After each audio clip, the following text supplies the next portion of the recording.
All right, everybody, welcome back to Getting Past the Premium. Today we have with us Charles Olson, President of OCI Services, and OCI is a general agent on the health insurance side of the business.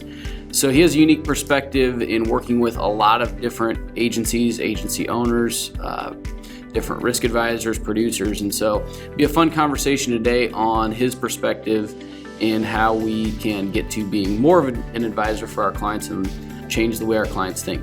Enjoy. Welcome to the Getting Past the Premium podcast, where we focus on breaking down risk management problems bit by bit until we find a solution.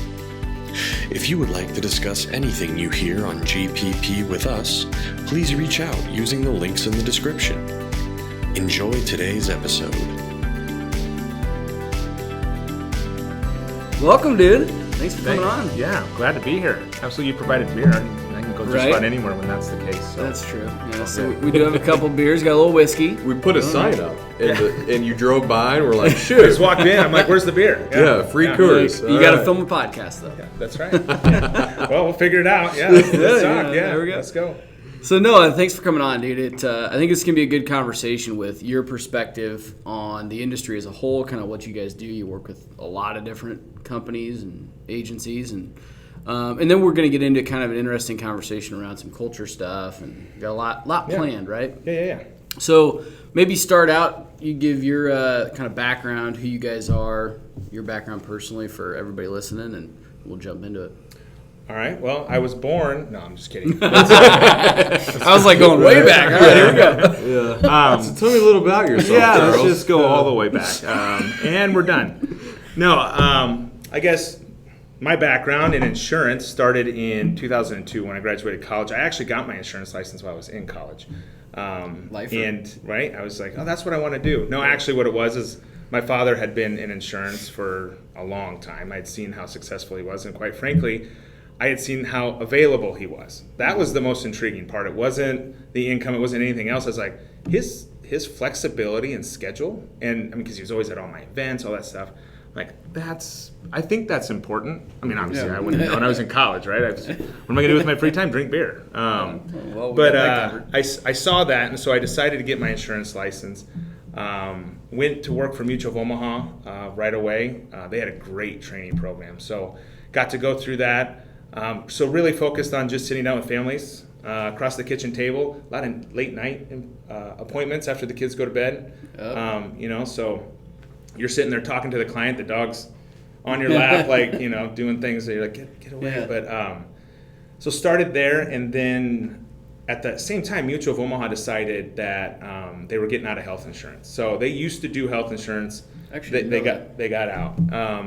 And my father had built his whole practice on going in and taking care of people's most basic needs and then advancing that conversation to the next. Well, a very basic need is health insurance, right? Mm-hmm. So he'd go in there, he'd save them money on that. He'd figure out this is the best plan for you. This is the least exposure for you. And so when that went away, we had to figure something out. So we started doing a lot of health insurance. Soon enough, a lot of agents were coming to us asking for assistance and support because they didn't know the market outside of what Mutual had. My father at the time was like, I think there's a business model here. And so sure enough, we ended up opening OCI. And the rest, as they say, is history, right? So we support. Didn't know that. You didn't? See? So there you go. This is all new. So we were actually independent producers all the way up until 2006. We had gone out and built really good books of business. I was out knocking on strip mall doors, talking to business owners all the time because I love daytime activity. Yeah. That's daytime activity. So we did that, and then in 2006, we had reached critical mass, meaning we had so many agents coming to us asking for help that now it was going to be a conflict of interest. If we were out there selling, then we had to decide which path are we going to take. We looked at the support of agents as a need. We saw that there was a lot of opportunity in that regard, not just here, but around the country, and so we went that direction. So since 2006, we have been broker-centric, meaning we're only supporting agents behind the scenes in whatever that means, employee benefits, individual health insurance, life, disability, you name it. We're basically the silent partner. Yeah. And we really enjoy our role. We love it. We've got great staff. what are we at, 75 employees now. Well, going from, there were 3 of us to start, and now we're up to 75. And Well, a lot of those have been over the last few years. It seems like outsider looking in. Yeah, actually we took this last year, obviously with COVID, there were a lot of challenges, but there was also a lot of opportunity if you could find it. And the opportunity for us was the talent pool exploded. And so you had a lot of people who were looking for jobs, and we needed good people. And so we took advantage of that. We were able to bring on some really, really good talent during that time frame. So yes, in the last couple of years, we've grown tremendously. Yeah. And so you work with then, or OCI as a whole works with a lot of different agencies, everything from large shops down to one-man shops, right? Yep. So maybe just talk through what you see, that kind of spectrum of those that are doing a great job of, you mentioned your father going that consultative approach, to kind of what you see on the product model. We talk about that a lot on the show. I'd be curious just your perspective and how you see that in the industry. Yeah, absolutely. And there are all kinds of agents. Yeah, a lot of different models. There, right? I will tell you, far and away, the most successful model is that consultative approach. I mean, and no matter what you're doing, whether it's employee benefits or that, one-on-one with the family, the business owner, going in and actually not just pretending that you care about what's going on, but really investing yourself into that relationship, right? And finding out more. I always hear from the really good advisors, I have a personal friendship and connection with the people I work with, right? Like, I know things about their family that their closest friends probably don't know. Just because they build that rapport and they build that. And I think that just goes down to, you got to have trust, especially with the products we're dealing with. Yeah. I have to trust that you have my best interests at heart. Once I feel that way, I'm going to listen to what you do. Again, it's that you're the professional. You should be telling me what I should be doing based on that trust I have for you, right? Like, I don't, as a consumer, want to come in and try to figure out what I'm supposed to do. Like, that's why I brought you into this, right? You're a trusted advisor. And so playing that role, and actually not just playing that role, but living that role, right? And knowing deep in your heart, like, I'm doing a greater good. This is a noble profession. And I think sometimes that gets a little lost. But we talk about it all the time, where we are literally dealing with some of a human's most important aspects of life. Like, if something were to happen to any one of us today, our families would be on a completely different trajectory for Oh my gosh, ever. yes. And, people are literally relying on our companies and the people that are in our world to solve Our those advice. problems. Yeah, Yep. absolutely. Some of the most critical. Yep. I always say our industry is the American safety net. We can put all the programs we want into place, but when it really comes down to it, the products and services we provide are what create that safety net for the American public. It really is. And that's why I love our industry, because of that reason. Yeah. So true. Yeah. So what do you think, when you're out, or not when you're out, but when you guys are working with your clients, which are the agents, The right? agents, yep. Where do you think, we talk a lot about this shift in the industry, right? Where, financial services side of the industry went through it already, or still going through it, but 15, 20 years ago, the financial services industry kind of experienced that shift to more of that advisory model. And we just talk a lot about how the P&C, the health, life to a degree sometimes, we feel like going to be making that shift at some point, right? It's just natural that it'll follow. People are going to start asking about that. But, what is just your experience in working with agents? Do you feel like that shift is happening? Do you feel like it's still in that product-based model? And then maybe talk about what you see from your client's perspective, right? The end user of the product. Do you think they're starting to ask for more of that model? That's interesting, because I think, again, I'll go back to the good agents are making that shift. Yeah. For a long time, especially when you talk about employee benefits and health insurance, it's really kind of become a commodity. And especially when ACA passed, it really became a commodity, because now it was just like, all right, let's just see, how fast can we get this churned through, and then help the most people and move on to the next, right? But you're starting to see a much bigger shift in that now. And I think a lot of it has to do with, you have to start finding alternative solutions, because the trend rate we're on, especially when it comes to health insurance, is not sustainable. So what can you do to start kind of alleviating that, and again, being more on a consultative approach? And so you do have different concepts and ideas that have come out. Although some of them aren't new, and that's, I think, the funniest thing. We've talked about the HSA plans and the concept there of making sure that employees actually understand how the benefits work and why these plans, even though they're cheaper, are actually better than the ones that are more expensive. It's not enough agents want to take the time to do that because it did get so commodity driven. But I think you're starting to see that circle back around. We see it a lot too on the benefits side, where for a lot of years, or actually for most of the years, it's always been this defined benefit concept, right? Like, I'm the employer, I am going to guess what plan you want, and here you go, you hate it, it's too expensive, great. And I've helped talk to employers about this, where it's like, so let me get this straight, one of the biggest expenses on your P&L outside of wages is your insurance, and nobody likes it? Do you see that as a problem? I mean, it's supposed to be a benefit. It should be that's why they call it a benefit, right? Used to. It's employee benefits, It's like, what the heck? And so, the concept of actually saying, instead of me picking the plan as the employer and paying a portion of it and then you picking it up, it's saying, what if I can offer a multitude of plans? I give you a defined contribution. You allocate that contribution to the plan that's right for you. Now, the hard thing there is you have to actually educate the consumer, that very end consumer, on which plan is actually right for you. Because left to their own devices, and it's not their fault, insurance is very complex and confusing. Heck, we're in it every day, and it's still like, man, some of this verbiage is unclear. I got to get clarification on it. But when you're able to do that, when you're able to sit down with that employee and actually walk through, this plan is what's best for you, and this is why, and this is exactly how it's going to work, that's when it becomes a benefit. Because now all of a sudden I understand, oh, wow, okay, so when something happens to me, this is how it's all going to pan out. If I have this $100,000 bill, this is what I'm going to owe. I'm starting to see that this is actually a benefit.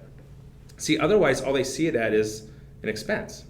Because they see it come out of their check and they're going, well, this is awful, right? I'm paying this much for something that I'm only going to use if I get sick or injured. That sounds terrible, right? Like, I don't want to use it. And we don't actually want you to use it either, because that means you got sick or injured. Like, we don't actually want you to do that either. And so that's where, consultative approach and talking through the HSA and saying this can actually be a benefit that you grow over time can be so much more beneficial. So I think that answers your question. I tend to ramble, so you guys are just going to have to let's throw something at me. It's interesting. Another light that we always like to look at it in is how we feel traditionally like the value proposition in our industry has been at the carrier level, right? Different products and think about price more competitively. And I think what you're saying and what we talk about a lot is that agents are starting to create their own value proposition. Might be education, like you're saying. We do enrollments different. We sit down with employees and we explain to them exactly how this works, and we make it a benefit again, Exactly. Yes. So, from your perspective, do you, what I haven't ever been able to wrap my head around is why more agents, and maybe it's because they're technically agents, I don't know, just being the agent, but why haven't they grasped onto taking more of a value proposition into their own hands instead of always relying on the carrier to come out with a new product, or maybe even bring a new carrier to the table, or whatnot? The simple answer is it's harder, right? I mean, it's a lot easier for me to just come in and say, here's the plan. Yep, all right, we're good. And go ahead and roll this out to your employees, and I'll come back at renewal. Pitch your product and hope for the best. In and out, right? So that's the simple answer. I think the other part of it is a lot of agents, or at least agents and agencies that I've seen, tend to they almost take on too much. and then they can't be that consultative individual to their clients. In other words, they're not properly staffed, or they're not partnering with the right entities, and so they can't actually accommodate any of that. So they want to, like, oh man, I would love to sit down, and I just don't have enough time. And that's actually probably a true statement. It's not that they're lazy. It's not that they don't want to. It's that they're just so bogged down with the day-to-day that they can't do that consultative approach. Because if you're at 100% capacity as a product-driven shop, and then if that was your shop and I came into you and said, okay, hey, no problem, tomorrow we're gonna eventually increase the size and the profit of your deals, but between now and then you're gonna have to work twice as hard, because you're gonna have to work yourself out of this product transactional based business to lengthening your sales cycle, building deeper, more trusted relationships. Like you don't do that overnight. Yeah. Everything takes so much longer to do. Yep. But at the end, what you achieve is something similar to how you were describing seeing your father in college. Yeah. Yeah, and I think, one of the things that's interesting in the dynamic that you're seeing, because you're exactly right. You come in and you're saying you have to work twice as hard, and there aren't enough hours in a day to get all of it done. And so you're actually seeing a lot of larger agencies say, all right, then we'll just get rid of the ones that we can't do that with, and we'll keep the ones that we can. And so what ends up happening is your smaller shops, your smaller clients, kind of get pushed off to the side. Wow. It's like these 2, 3, 10 life cases, where they have that many employees, they get pushed off because they're saying, I can't spend that kind of time and resources on that group. But over here, I have this really large one, and I can do that. And so the unfortunate thing that ends up happening is that group over here doesn't get the same support or service that these large ones do. And that's a disservice to these, because if you think about it, and we've talked about this, those small ones don't even have HR departments in most cases. Yeah. So they're struggling anyways. For sure. And now they're left on an island to just fend for themselves. It's like, okay, that's even worse. Yep. And now there's no way you're going to make it a benefit because you don't even understand it, right? And it's not their fault. It's not what they do. I mean, a business owner shouldn't have to try and figure out how their health insurance works and then explain it to others. Like, that doesn't make any sense whatsoever. Oh, you're exactly right. I mean, it's what happened in the financial services industry, when advisors charge on a assets under management approach, like, that's fine if you have a client that has assets. Exactly. That works really well when the client has assets already. Yeah. But, I was listening to a different podcast other than ours. I can't believe you would do that. Right. Retraining? I didn't know that. I cheated on myself. Listening to a different podcast, and this guy was talking about how, his whole model is to try to serve the underbelly that's been created by this push to, these profit margin models that you're only successful serving certain people. And it is that there's a massive opportunity that exists there, though, too, if you can figure it out. Oh, yeah, for sure. There is. It's building yourself out to be efficient. And that doesn't always, I think a lot of agents and agencies think that means I have to hire a small army. And it doesn't. There are plenty of entities out there that can support you behind the scenes. I mean, this is a shameless plug. That's what we do, right? Yeah. But we're not the only one. There are a lot out there. And if you partner with the right one that has a similar belief, value system that you do, you can be extremely successful without having to make that upfront investment. Because I think that's what scares people away, right? Like, well, if I have to go out and hire 10 people, like, are you kidding me? Like, wait, the business has to come in first. Well, that's not how it works. It's not how the relationship advisory business works. That is not how it works. So I think finding the right partners, especially in this industry, and actually in the world, right? I mean, in any endeavor that you're doing, if you find the right partners to make yourself that much more efficient, it becomes that much easier. But you have to find the right partners. That is so key. I really believe that. And it's not a shameless plug away. Yeah, right? Yeah. plug away. So that kind of brings me to another topic we were talking about earlier, and we kind of referenced in the intro a little bit, but changing the way an industry thinks, our people think, our clients think. But you put it a great way that kind of comes back to our cultures, right? Mm-hmm. And you've done a lot of work, I know, Yeah. in building your guys' culture and talking to other folks about building culture. But because it does take, it has to be innate. It has to be what you want to do every day for a client, right? It can't just be like, oh, because of this process that Charles is making me do, I'm going to go service this client better. Yeah. It's got to be built into your people, right? It absolutely does. And so I know that you've got a deep background in that, or just you're passionate about it. Very and, passionate. I just love to get your thoughts on how that applies to our industry and how you see that being applied and Yeah. how you guys have applied it. Yeah, absolutely. So, I'm really, really big on getting more people into the insurance industry. I have been for a long time. I think I've said it before. It is one of the most noble professions that are out there. We just don't do enough to showcase it. I don't think enough people know about it, what it actually is. Again, if you say insurance agent, there's an image that pops in your head, and it's not usually one that people are like, yes, I want to be that. Yeah. Right? Kids don't grow up saying, I want to be a doctor and or an insurance agent. Yeah. Like, that doesn't happen. But it should, because, again, we're the ones that are creating the American safety net.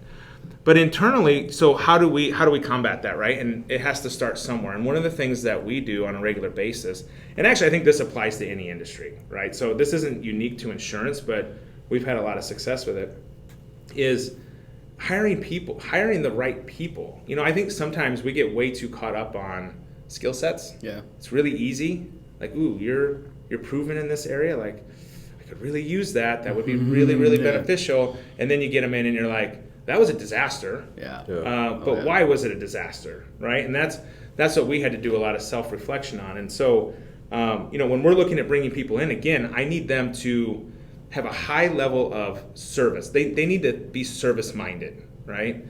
Because we're helping people on a regular basis. That's what we're doing. We're a service industry. That's what we're doing. 100%. And so when we look at that, it's like, well, what attributes do they have to have as people, first and foremost, to be successful at that? And so we've narrowed it down to 3 traits. And I think, I go back to when we first started hiring people. I didn't know what I was doing. I would sit down and we would have a conversation and we'd leave and I'd be like, I seem like a nice guy. I have no idea. I don't even know what I'm looking for. I have no clue. And I think a lot of employers can actually relate to that. Because absolutely. It's like, I've not trained on interviewing people. Yeah. You told me, I look at your resume and you have all these really cool, Excel, awesome. I could use that. That sounds amazing. And we just bypass all the other things. Once we started looking at and training our people on looking for attributes, so very specific attributes, it became so much easier. Because we knew we wanted these 3 things. That's it. I don't care about anything else. I don't even care if you know how to spell insurance. I need you to be proficient in these 3 areas. And for us, and I'm stealing this from a book, so don't think that I created it. The Ideal Team Player, if you've ever read it. Oh, yeah. If you have not, go out and buy it. It is, and it's what we base everything off of. So, and we didn't even try to change it. We just said we want them to be humble, hungry, and smart. That's it. We need you to be humble enough to come in and not think that you're better than anybody else so that you can work with everybody else. You got to be hungry, self-motivated, get after it day in, day out. I'm not going to stand over your shoulder and tell you to do anything. Yep. You're just going to do it because that's who you are. That's how you're programmed. And then that smart is not intelligent smart, although we want them to be intelligent. It's people smarts. Because if you can relate to people, you can go find the answer. I'm sorry, you do not have to know everything. And quite frankly, if you think you do, we're going to go back to humble because I think you're missing something over here, right? So it's that smart component of being able to interact and read body language and read people is so important. So as an employer, focusing in on very specific traits makes it so much easier because immediately somebody comes in and you're like, no, that's not going to work. They're not very humble. I can tell just right now. Yeah. And it just, so then that's what you start to build that foundation, that culture on, and then it just starts to blossom and bloom, and it's amazing what happens from there. Well, and 2 words came into my head when you were saying that. It becomes intentional. Mm-hmm. It's not just a hodgepodge of people that you thought would be good at their job. And it's consistent. You can learn, you can iterate, you can figure out what worked, didn't work because you're driving consistency in the process. No different than we would working with a client on a health plan. Absolutely. Absolutely. And so, no, I think that that's spot on. But it also is different probably than a lot of agents maybe listening, agencies listening, probably have thought about it, right? Well, on carriers? Okay, well, for sure. Not how carriers typically hire. Yeah. I'm sorry, they don't. So, because again, I'll go back to, right. you know, when you have those three attributes, whether it's a carrier, an agent, an agency, or any other business, like if you're a service organization, you have to have those things. Mm-hmm. Because if somebody picks up the phone and they're not humble, that's not going to work very well. If they're not smart, if they can't read language and then adjust their message on the fly, that's going to cause a lot of issues.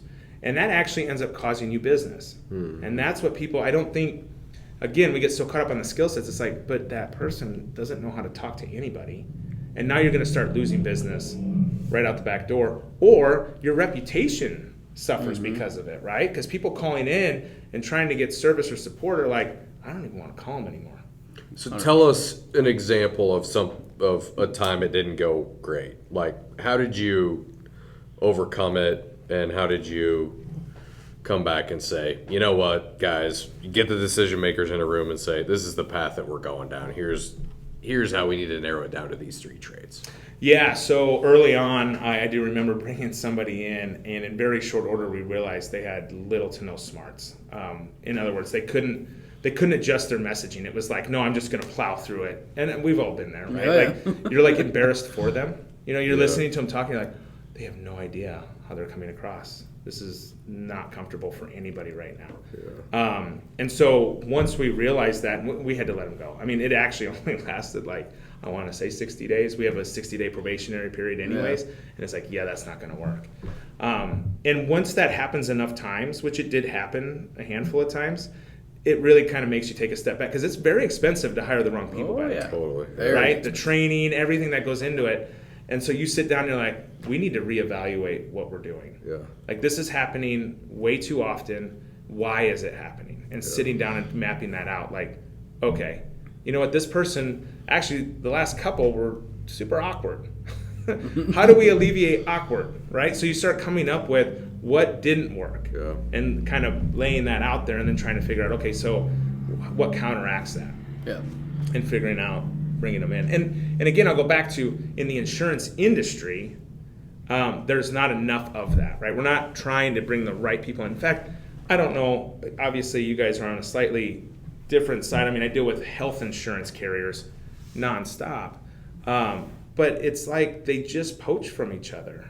And so it's not necessarily going out and just finding really good people to bring into the industry, which is what I'm promoting. It's like, ooh, that person did okay over there, so we're going to go ahead and pay them more and bring them over here. It's like, that doesn't help further the industry. It goes to training, though, in my opinion. They didn't want to train the person or don't have a great training program, so let's just it takes time. Well, it takes other time. company. And then you get to the sales side, and they've just defaulted to a volume system where it's like, hey, no problem, we'll just get everyone in here that we can, and then they'll give you the speech at the end of the training that says, look to your left and look to your right, only one of you are going to be here. But we'll get your 100 families and friends. But in the meantime, send us everybody that you know.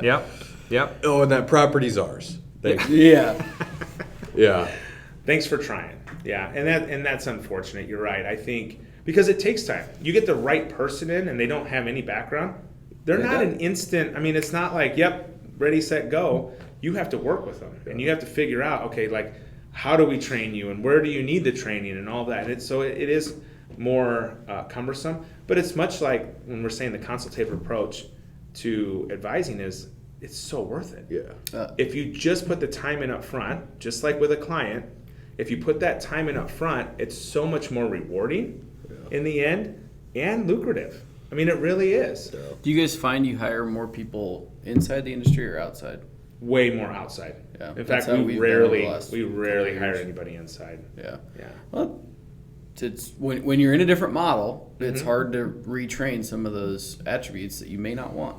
And if they're not, if you guys have boiled it down to 3 very specific traits, but if they don't have those, obviously they hopefully don't get past the front door. But somebody, I can't remember who said this, but to boil it down, it's hire slow, fire fast.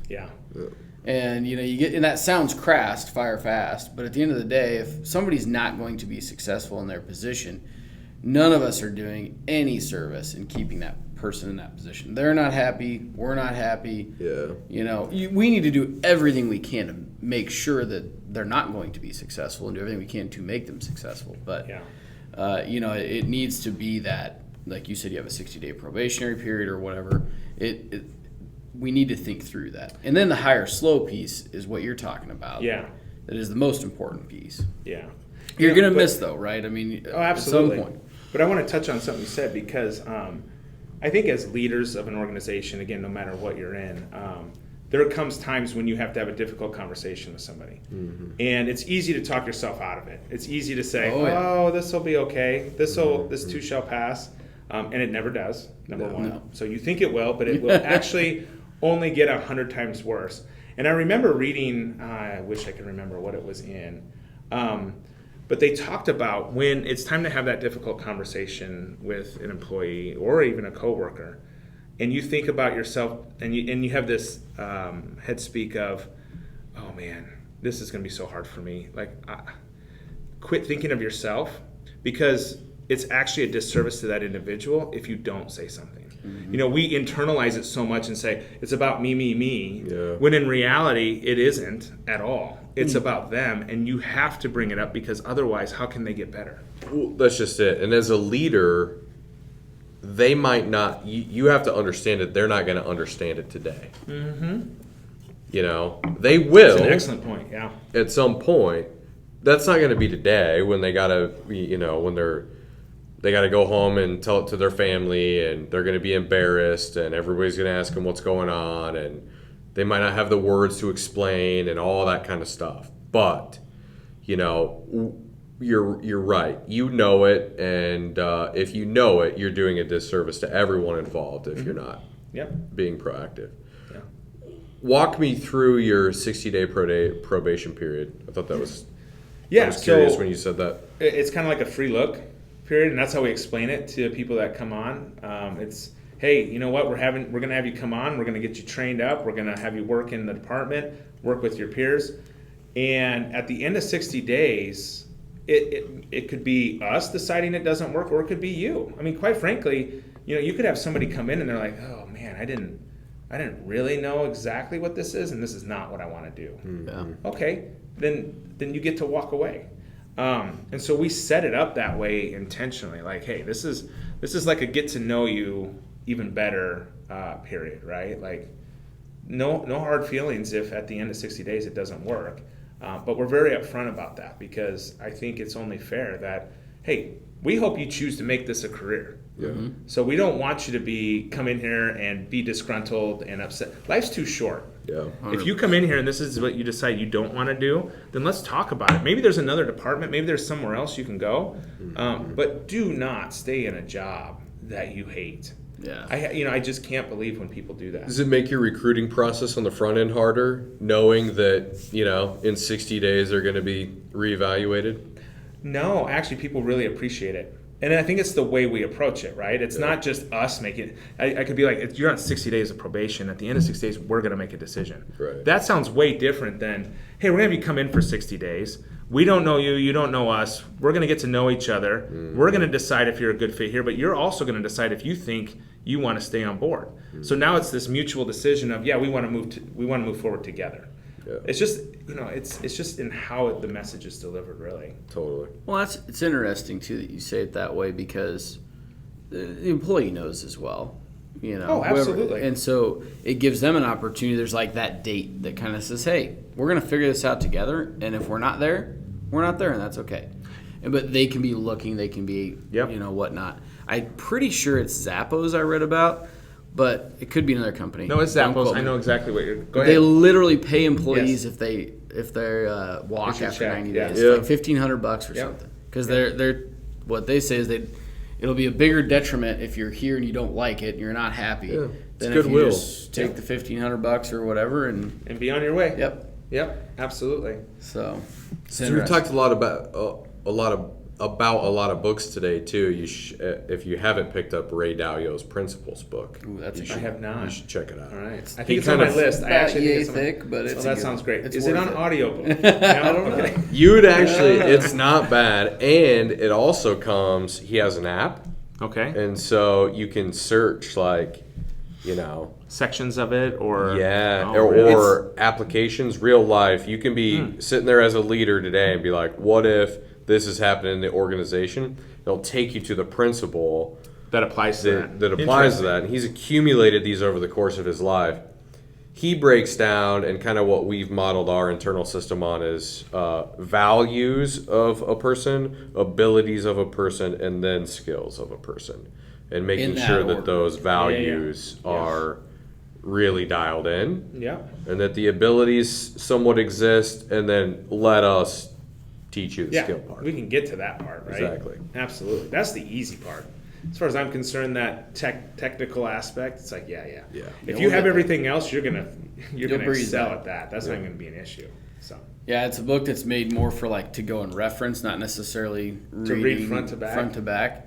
But he's taken it far enough in their company where they, in a meeting, all have iPads, and they will rank how you're acting in the meeting based on the values and abilities, or the values part of the company. So they could be like, Charles seems a little aggressive today, and you can look at your score on your iPad in the middle of the meeting. Oh, wow. So when you walk out of there. I better start toning this down a little bit. Yeah, you're like, I have an aggressive attitude today. I should be aware of that, and it's whatever. insane. It's crazy. That would be different. Yeah. Well, hey man, we're getting the signal from Big Al, but that was fun. That is a little bit different. Got into some topics that we haven't yet, so we may have to do this again. Yeah, Sure. Yeah. We always say this, but 30 minutes went by, and it's like, wow. It does. It goes by fast. Yeah. So appreciate you coming on. Yeah, We'll thanks do for it coming, again, Charles. And, Thanks for having me. see you soon, everybody. Thank you for tuning in to Getting Past the Premium.